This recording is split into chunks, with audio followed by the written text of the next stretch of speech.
মুসির কাছে কি কোরআনের দাম আছে? জোরে বলেন, মুসির কাছে কি কোরআনের দাম আছে? আমাদের সমাজে কিছু মুসিমার লোক আছে, এদের কাছে আল্লাহর কোরআনের দাম নাই। আমার সমাজে কিছু মুসির বংশ আছে, এদের কাছে আলেম ওলামাদের দাম নাই। আমাদের সমাজে কিছু মুসির জাত আছে, এদের কাছে হাফেজদের কোনো দাম নাই। আজকে আমার সমাজে এরকম কিছু নেতা আছে, কিছু মুরব্বী আছে, হুজুর দেখলেই চুলকায়, হুজুরের নাম শুনলেই চুলকানি শুরু হয়, হুজুরের আলোচনা হোক আর না হোক চুলকাইতেই থাকে। আমরাও ধর্ম করি, হিন্দুরাও ধর্ম করে, আমরাও ইবাদত করি, হিন্দুরাও গোলামি করে। কথা বলেন ঠিক না বেঠিক?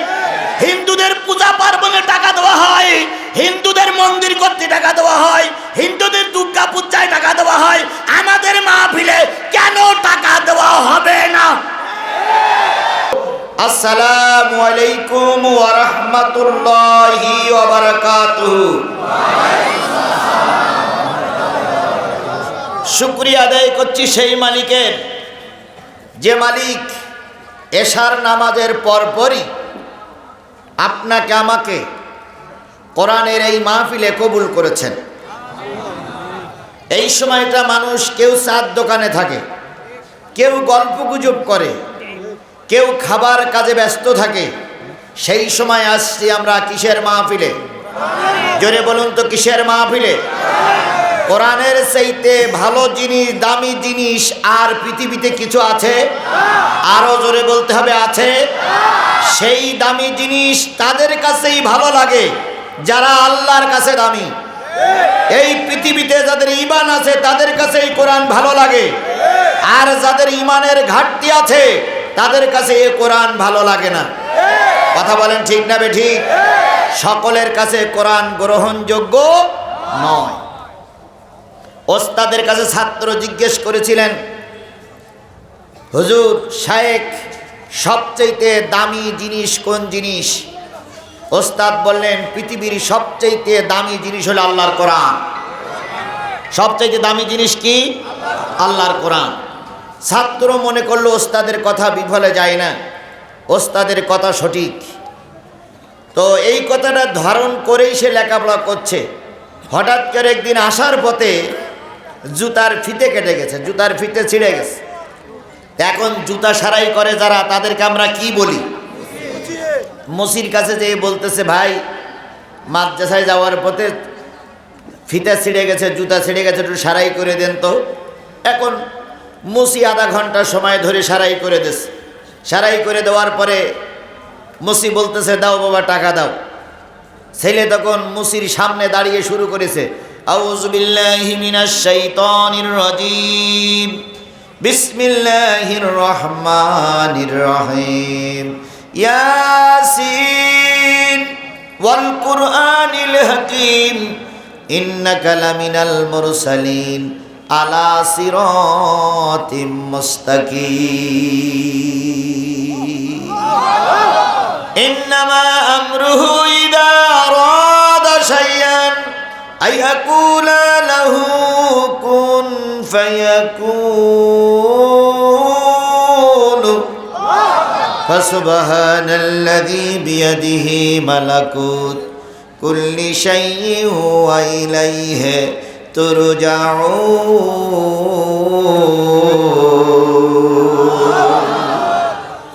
মুসি বলতেছে, এতক্ষণ কি বললে আমি বুঝলাম না, আমার গোষ্ঠীও বোঝে না, তুমি দয়া করে 5টা টাকা দাও আমার।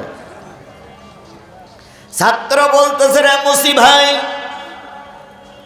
যে জিনিস আল্লাহ পাক আসমানে লৌহ মাহফুজের থেকে পাহাড়ের পরে নামাতে চেয়েছিল, পাহাড় ভার সহ্য করতে পারি নাই। বিশ্বের সবচাইতে দামি জিনিস তোমারে শোনালাম, তারপরেও কি তুমি টাকা চাও? মুসি কয়, অত শত বুঝি না বাবা, টাকা ফেল। মুসির কাছে কি কোরআনের দাম আছে? জোরে বলেন, মুসির কাছে কি কোরআনের দাম আছে? আমাদের সমাজে কিছু মুসিমার লোক আছে, এদের কাছে আল্লাহর কোরআনের দাম নাই।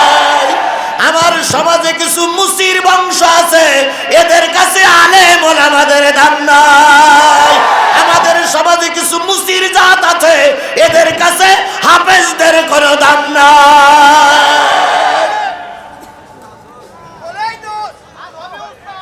সবাই কিন্তু এই কোরআন বুঝবে না, কথা বলেন ঠিক না বেঠিক? কিছু লোক গর্ব করে বলে, অহংকার করে বলে, আমরা কি মুসলমান না? হ্যাঁ, আপনারা মুসলমান, গরু খাওয়া মুসলমান। আপনারা মুসলমান, চামড়া ভাত দেওয়া মুসলমান। আপনারা মুসলমান, ঈদের নামাজ পড়া মুসলমান। আপনারা মুসলমান, জুমার নামাজ পড়া মুসলমান। ঈদের নামাজ, জুমার নামাজ আর গরুর গোশত খাইলে মুসলমান হওয়া যায় না। মুসলমান হতে গেলে কোরআন হাদিস জানা এবং মানা লাগে। কি কায়দা?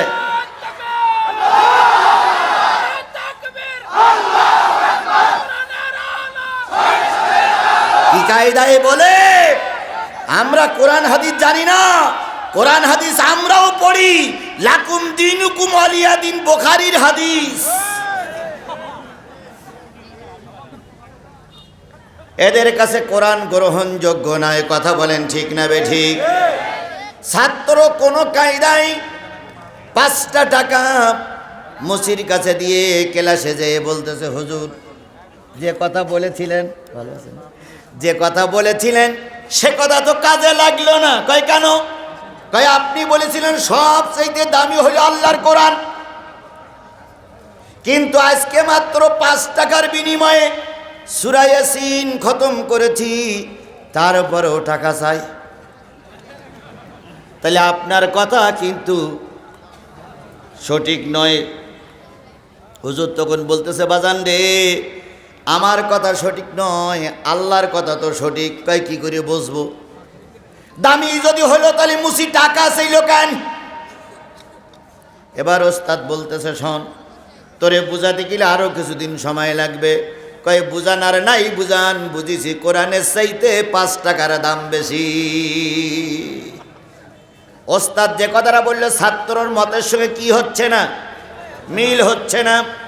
পরের দিন ওস্তাদ চিন্তা করলো, ছাত্র যদি এখনই ভেঙে যায়, আগামী দিন ছাত্র কোরআন মুখস্থ করতে পারবে না। এবার ওস্তাদ একটা মার্বেল সোনার একটা গুটি জোগাড় করলেন, সোনার একটা মেডেল জোগাড় করলেন। জোগাড় করে বললেন, বাজান রে, এই সোনার দামি মেডেলটা নিয়ে বাজারে ঘুরবা, শুধু যাচাই বাছাই করবা, কিন্তু কারোর কাছে বিক্রি করবা না। এখন ওই সোনার ওই 100 গ্রামের ওজনের সোনাটা নিয়ে প্রথম তরকারির দোকানদারের কাছে গেছে, যে বলতেছে, ভাই আমার এই 100 গ্রাম জিনিসটা কিনবেন? তরকারির দোকানদারই বলতেছে, সবজি দোকানদার বলতেছে, ওরা আমি 100 গ্রাম আমি ফ্রি দেই। কি 100 গ্রাম ফ্রি দেয় না? সবজি যখন কেনেন তখন 100 গ্রাম এমনি তো ফ্রি দেয়। কই ও আমার কোনো কাজে লাগবে না, যাও সরো। এবার গেছে চাউলের দোকানদারের কাছে। চাউলের দোকানদার বলতেছে, 100 গ্রাম আমি কিনতে পারি, খুব বেশি হলে 2 টাকা দিতে পারি। ওখান থেকে এবার কামারের কাছে গেছে, যারা লোহা খন্তা কুরুল তৈরি করে, ওর কাছে যাওয়ার পরে ও বলতেছে, একটুক সোনার একটুকুর উপর আমার কোনো দাম নেই, তুমি নিয়ে যাও। সমস্ত দোকান ঘোরার পর এবার গেছে স্বর্ণকারের কাছে। কি এবার জায়গায় গেছে না? স্বর্ণকারের কাছে দিয়ে বলতেছে, ভাই এই 100 গ্রাম জিনিস কি কিনবেন? স্বর্ণকার একটু যাচাই বাছাই করে ওরে বুকের ভিতরে জড়াই ধরে গালে চুমা দিয়ে বলতেছে, বাজান রে, কোন জায়গার থেকে এত দামি জিনিস ম্যানেজ করেছো? কত টাকা নিবা বলো, যত টাকা চাও টাকার বিনিময়ে এই খাঁটি সোনাটুকু আমারে দিয়ে যাও। ওস্তাদ বলেছিল বিক্রি করবা না, যাচাই বাছাই করে নিয়ে আসবা। এবার ওস্তাদের কাছে যেয়ে বলতেছে, ওস্তাদ 10টা দোকানে জিজ্ঞেস করলাম, 9টা দোকানদার চিনল না। একটা দোকানদার খুব দাম দিয়ে কিনতে চেয়েছে।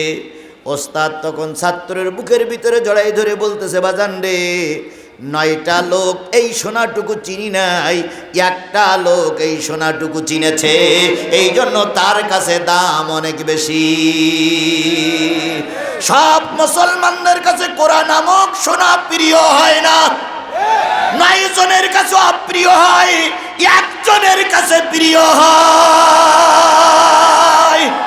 যাদের কাছে কোরআন প্রিয় তারাই এই মাহফিলে এসেছে, আর যাদের কাছে কোরআন ওই মুসির মতন তারা কিন্তু বাইরে ঘুরে ঘুরে বেড়াচ্ছে। এখন আপনারা কোরআনকে মুসির মতন ভালোবাসবেন না স্বর্ণকারের মতন ভালোবাসবেন? কারা কারা স্বর্ণকারের মতন ভালোবাসতে চান? দুই হাত উঁচু করে মালিকের দেখান।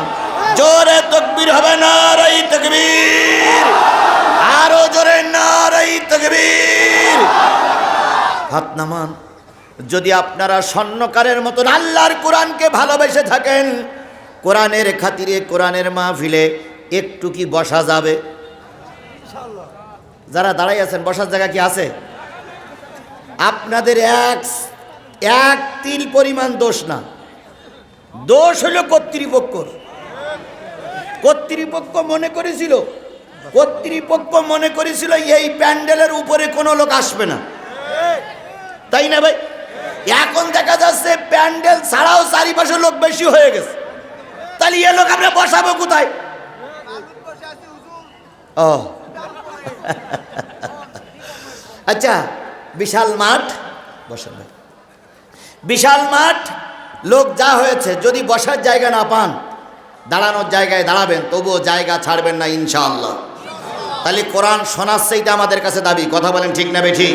আরো জোরে বলেন ঠিক না বেঠিক? এবার আসুন আর একটু সামনে যাই। এই সমাজে, এই দেশে বাজারে যারা যায়, বলুন তো সবচেয়ে বাজারে দামি মাছ কোনটি? ইলিশ মাছের কেজি, 1 কেজি ওজনের ইলিশ যদি হয় দাম কত? 1200 থেকে 1400 1 কেজি ইলিশের দাম। ইলিশ মাছ সবচেয়ে সুস্বাদু এবং দামি, কিন্তু অনেক সময় ইলিশ মাছ বাড়ি আনা যায় না 2-1 জনের জ্বালায়। ইলিশ মাছ কিন্তু দামি, কিন্তু 2-1 জন বিরোধিতা করে, বাড়ি ইলিশ তুলিসি না। 9 জন সদস্য, 8 জন বলে ইলিশ খাবো, আর বাড়ির যিনি কর্তা তিনি বলে কি তুলিস না, ইলিশ বাড়ি নেসিস না। কারণ ইলিশ দেখলি আমার। আমরাও সমাজে অনেক মানুষ বসবাস করি, এই সমাজের 2-1 জন কর্তা আছে, 8 জন ইলিশ মাছ পছন্দ করে, 1 জন কর্তা পছন্দ করে না, এই জন্য ইলিশ আমার বাজারে চলে না। সবচেয়ে দামি কিতাব হলো আল্লাহর কোরআন। সমাজের 8 জন লোক পছন্দ করে, 1 জন লোক পছন্দ করে না, এই কারণে আল্লাহর কোরআন আমার সমাজে আলোচনা করা যায় না। ঘটনাক্রমে কোন ক্রমে ইলিশ মাছ বাড়ি আনা হয়েছে। মুরব্বী বলতেছে কি মাছের গন্ধ পাওয়া যাচ্ছে? কই ইলিশ মাছের গন্ধ পাওয়া যাচ্ছে। মুরব্বী চুলকাতি আছে। বুড়ি কয় চুলকাও কেন, এখনো তো রান্না হয়নি, খাওয়া হয়নি। কই দেখেই চুলকাচ্ছে।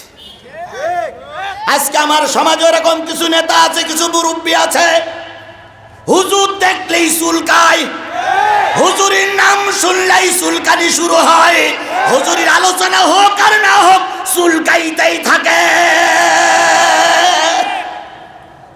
এখন 2-1 জন যদি গা চুলকাও, ইলিশ মাছের দাম যেমন কমবে না, 2-1 জন যদি বিরোধিতা করো, আল্লাহর কোরআনের সম্মান কমে যাবে না। তাহলে সবচেয়ে দামি জিনিসের নাম কি? এই কোরআন দামি, আর যারা শোনে তারাও দামি। তাহলে আল্লাহ পাক আপনাকে আমাকে দামি বানাইয়েছেন কোরআনের খাতিরে। যে মালিক আপনাকে দামি বানায়ে আজকের এই জুমার দিবাগত রাত্রিতে এই মাঠে আমাকে কবুল করলেন, আপনাকে কবুল করলেন, সেই মালিকের শুকরিয়া আসতে না জোরে? সবাই মিলে বলুন তো আলহামদুলিল্লাহ। আরো জোরে বলুন আলহামদুলিল্লাহ। সর্বকালের সর্বশ্রেষ্ঠ মহামানব, যার আদর্শে আদর্শিত হয়ে আমি উম্মত বলে দাবি করছি, সেই নবীর নামে প্রাণ ঢালা দুরুদ আর সালাম সকলে জবান খুলে বলছি সাল্লাল্লাহু আলাইহি ওয়াসাল্লাম। বন্ধুগণ, নবীর চাইতে ভালো মানুষ, দয়ার মানুষ, মায়ার মানুষ পৃথিবীতে আর কেউ ছিল না, এখনো নাই। কিয়ামত পর্যন্ত নবীর চাইতে দয়ার মানুষ চেষ্টা করলে খুঁজে পাওয়া যাবে না। আল্লাহ নবী সারাটা জীবন উম্মতের জন্যই কেঁদেছেন, এখনো নবী কবরে শুয়ে শুয়ে কাদের জন্য কাঁদতেছেন? উম্মতের জন্য। কিয়ামতের দিন আমার নবীর আগে কেউ রোজে মহাশরের ময়দানে উঠবে না। নবীকে যখন জিবরাইল যে বলবে, দোস্ত আল্লাহ যখন বলবে নবী কিয়ামত শুরু হয়েছে, ময়দানে চলো, আমার নবী মাথা উঁচু করে দেখবে আল্লাহর আরশ ছাড়া আর পৃথিবীতে কিচ্ছু নাই। নবী তখন আবার কবরে শুয়ে পড়বে, বার বলবে, আল্লাহ আমার গুনাহগার উম্মতদেরকে জাহান্নামে দিয়ে তুমি আমাকে শেষে উঠেছো, আমি রোজে মহাশরের ময়দানে উঠব না। আল্লাহ তখন বলবে, হাবিব এখনো কাউকে ময়দানে উঠানো হয়নি, সবার আগে তোমাকে উঠানো হচ্ছে, তারপরে রোজে মহাশর চালু হবে। আমি কথা দিলাম যার জন্য সুপারিশ করবা আমি তাকে জান্নাতে দিয়ে দিব। পৃথিবীর সবাই যখন ইয়া নফসি করতে থাকবে, আমার নবী তখন উম্মতের দায় চিন্তা করবে, কান্নাকাটি করবে। সেই দয়ার নবী, মায়ার নবীর পরে দুরূদ আর সালাম কারোর জবান বন্ধ থাকবে না। সকলে মিলে বলছি সাল্লাল্লাহু আলাইহি ওয়াসাল্লাম। সম্মানিত উপস্থিতি, কি শোনার জন্য কষ্ট করে বসে আছেন? আরো জোরে বলেন। হাজরাদিগি আকরকান্দা জামে মসজিদের উদ্যোগে আজকের এই মাহফিল, কথা বলেন ঠিক না বে ঠিক? এই মাহফিলটা করতে যেয়ে কর্তৃপক্ষর হয়তো লাখখান টাকা খরচ হয়েছে। আজকে ইউনিয়নের চেয়ারম্যান আছেন, তারপরে আওয়ামী লীগের ইউনিয়ন সভাপতি এখানে আছেন, ওনারা সরকারের কাছ থেকে শুনলাম ৭০,০০০ টাকার মতন এই নিয়ে দিয়েছেন। এটা ধর্মীয় সভা না? ধর্মীয় সভায় টাকা দেবে, এটাই তো স্বাভাবিক। কয় টাকা দেছে? ১ টাকাও দেয়নি। এটা হইল? আমরাও ধর্ম করি, হিন্দুরাও ধর্ম করে, আমরাও ইবাদত করি, হিন্দুরাও গোলামি করে, কথা বলেন ঠিক না বেঠিক? হিন্দুদের পূজা পার্বণে টাকা দেওয়া হয়, হিন্দুদের মন্দির করতে টাকা দেওয়া হয়, হিন্দুদের দুর্গা পূজায় টাকা দেওয়া হয়, আমাদের মাহফিলে কেন টাকা দেওয়া হবে না? নিশ্চয়ই টাকা দেছে। দেয়নি? ইউনিয়ন আমি সাহেব দেয়নি? দেয়নি। দেওয়ার সময় আসা লাগে। দেবে দেবে, দেয়নি দেবে।